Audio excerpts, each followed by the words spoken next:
Dando prosseguimento no nosso curso, Eletrônica Prática, aula 41, módulo 2, o assunto, os efeitos magnéticos da corrente elétrica. Vamos lá?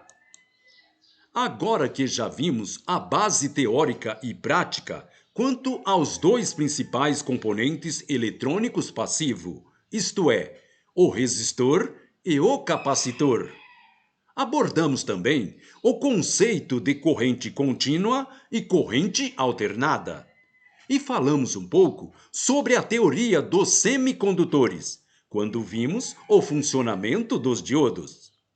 Agora chegou a hora de abordar o assunto eletromagnetismo.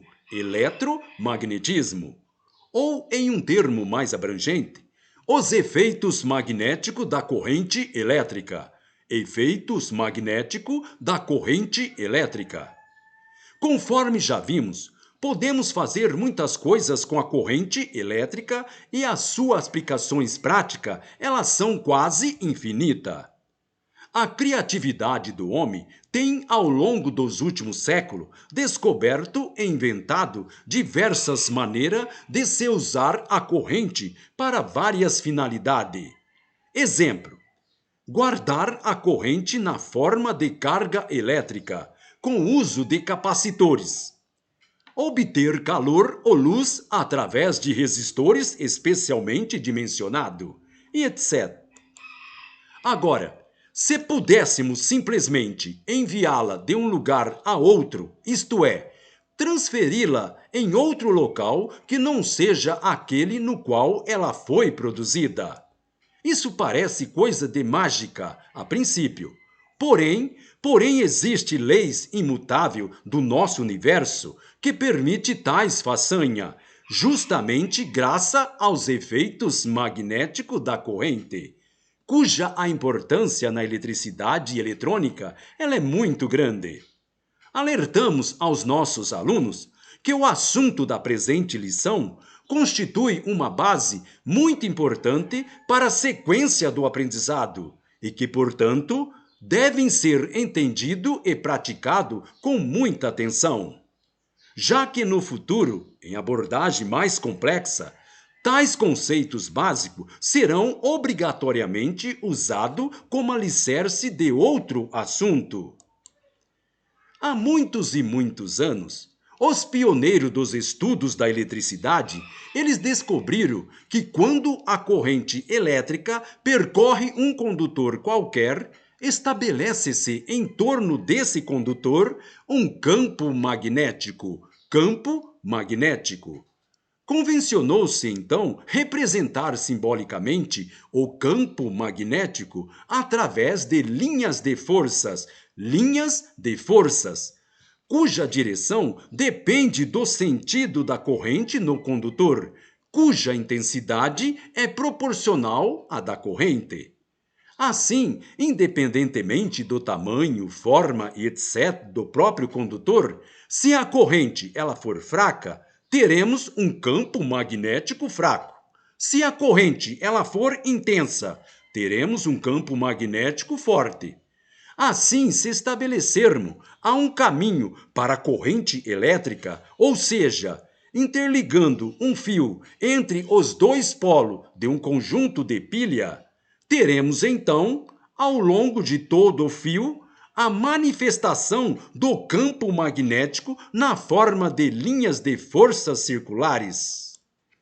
É também importante ficar claro que, uma vez estabelecida a corrente no condutor, o campo magnético ele não surge instantaneamente, mas leva algum tempo, ainda que seja muito curto, para se formar completamente e atingir a sua máxima intensidade.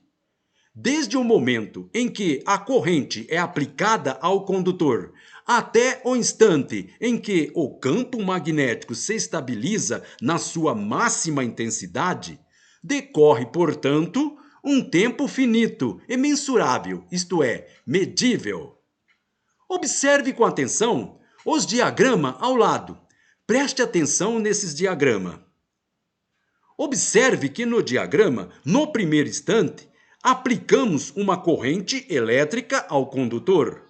Supondo que este tempo é uma unidade arbitrária, decorrido o tempo, teremos então uma linha de força. Decorrido mais um tempo equivalente ao segundo tempo, teremos então duas linhas de força. Decorrido mais este tempo, isto é, 3 tempos, teremos o campo em sua arbitrária intensidade máxima e estável de 3 linhas de força. É lógico que estamos explicando tudo isso com uma analogia e símbolo extremamente simplificado. Observe agora com atenção esta outra figura. Preste atenção. Nessa figura, observamos um truque simples para intensificar o campo magnético eletricamente gerado. Preste atenção, de acordo com a figura. Tem um truque muito simples para intensificar o campo magnético eletricamente gerado. Nos exemplos que vimos até agora, referimos-nos ao condutor na forma de um fio reto e relativamente curto. Observamos que o campo magnético gerado nessa circunstância ele é muito fraco, já que as suas linhas de força estão distribuídas ao longo de todo o comprimento do condutor. Entretanto, podemos concentrar essas linhas de força enrolando o fio condutor em forma de bobina.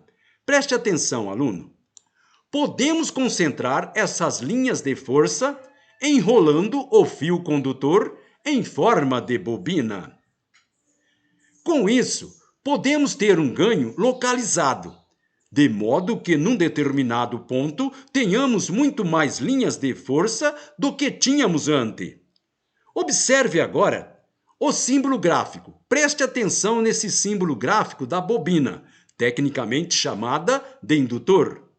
Observe que nós temos 3 símbolos: o núcleo de ar, núcleo de ferro e o núcleo de ferrite. Observe.